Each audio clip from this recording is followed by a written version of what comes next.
सुनबाई, ही साडी घे आणि सोबत हे दागिने घे. लवकर तयार हो, आपल्याला कुलदेवीच्या पूजेला जायचं आहे. हो आई, असं म्हणत गौरीने सासू कावेरीकडून त्या सर्व वस्तू घेतल्या. कावेरीजी खोलीतून बाहेर पडली तेव्हा त्यांची मुलगी म्हणाली, आई, ही तुझी साडी आहे ना? कावेरीजींनी तिला गप्प राहण्याचा इशारा केला आणि म्हणाल्या, मग काय, इतकी वर्ष अशीच पडून होती म्हणून मी ती तिला दिली. ती साडी कोणती नवीन किंवा जुनी आहे ही चाचणी थोडीच करणार आहे ती. ती साडी खूप सुंदर दिसत होती, पण तिच्यावरचे मणी आणि वर्क पाहून गौरीला खूप त्रासदायक वाटत होतं. तिला ते घालताना खूप अस्वस्थ वाटत होतं.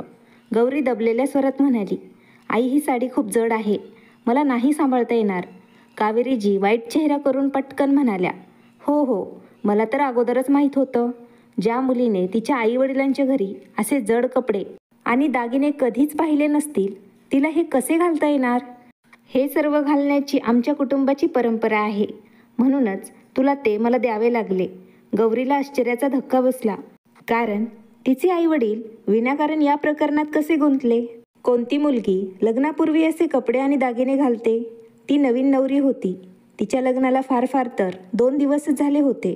तेव्हा तिच्या सासूने सर्व कुटुंबियांसमोर तिच्या आईवडिलांवर हे भाष्य केलं. गौरीने ते शांतपणे सहन केलं आणि ती पूजेसाठी स्वयंपाक करायला गेली, कारण तिला स्वयंपाकाचा आणि अनेक नवनवीन पदार्थ बनवण्याचा शौक होता. किचनमध्ये रोज तुपाचा वास गौरीला फारसा आवडत नाही आणि सतत जड अन्न खाल्ल्याने तिला मळमळ होऊ लागली. जेवणाच्या टेबलावरून उठून ती वॉशरूममध्ये गेली तेव्हाही तिच्या सासूबाई म्हणाल्या, आमच्यासारखं जेवण कधी आयुष्यात खाल्लं नसेल म्हणून तुला चांगलं जेवण पचत नाहीये. हे शब्द जेव्हा गौरीच्या कानावर पडले तेव्हा माझे डोळे भरून आले. गरीब घरातील मुलगी तुम्हाला आवडत नव्हती तर अशा कुटुंबाशी तुम्ही संबंध का ठेवला, जेणेकरून तुम्ही प्रत्येक मुद्द्यावर तिचा आणि तिच्या आईबाबांचा अपमान करू शकाल? आणि तिला सर्व काही सांगावेसे वाटले होते, परंतु तिच्या आईवडिलांचे चेहरे तिच्या डोळ्यासमोर आले. ते तिला म्हणत होते, सासूचा नेहमी आदर कर. रक्ताचा घोट पिऊन गौरी गप्प राहिली. सासरच्या घरात सर्व सुखसोयी होत्या, पण घरची कामे फक्त बायकाच करतात. आज समोर कपड्यांचा ढीग होता. गौरीच्या समोर ऑटोमॅटिक वॉशिंग मशीनही ठेवली होती, पण गौरीला ते कसे चालवायचे ते कळत नव्हते. गौरी तिच्या नंदेकडे गेली आणि तिने विचारले, दीदी, हे मशीन कसे चालते? गौरीने हे विचारताच कावेरीजी हे ऐकून मोठ्याने हसल्या. त्या हसल्या आणि म्हणाल्या, बेटा, हे मशीन कसे काम करते ते तिला सांग. आजकाल नोकरांनाही वॉशिंग मशीन कसं काम करते ते कळतं, पण तुझ्या वहिनीचा यात काय दोष? तिच्या वडिलांच्या घरी तिने अशी मशीन कधीच पाहिली नसेल. गौरीच्या गालावरून अश्रू ओघळत होते. स्वतःशीच विचार केला की पुरे झाले. सासरच्यांचा आदर करणे ही सुनेची जबाबदारी असेल, तर आईवडिलांचा आदर करणे हेही मुलीचे कर्तव्य आहे. तिने आपले अश्रू पुसले आणि म्हणाली, आई, तुम्ही खरं बोलत आहात. मी माझ्या वडिलांच्या घरात हे सर्व पाहिलं नाही. माझ्या वडिलांच्या घरात हा भेदभाव मी कधीच पाहिला नाही, जो इथे माझ्यासोबत होतो. रोज हेच असेच माझ्याशी तुम्ही गैरवर्तन करा. मी माझ्या वडिलांच्या घरी कोणाला अपमानित करताना पाहिले नाही. तरीही आम्ही जे काही खात होतो ते आनंदाने खायचो, कारण ते मला आदराने आणि प्रेमाने भेटले. मी माझ्या वडिलांच्या घरात प्रेम आणि संस्कार पाहिले आहेत, जे कदाचित मला या घरात कधीच दिसणार नाहीत.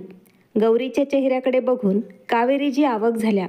तेव्हा त्यांचा युक्तिवाद ऐकून गौरीचा नवरा दीपक हातात वॉच घालत तिथे आला आणि तो म्हणाला, आई, गौरी बरोबर बोलत आहे.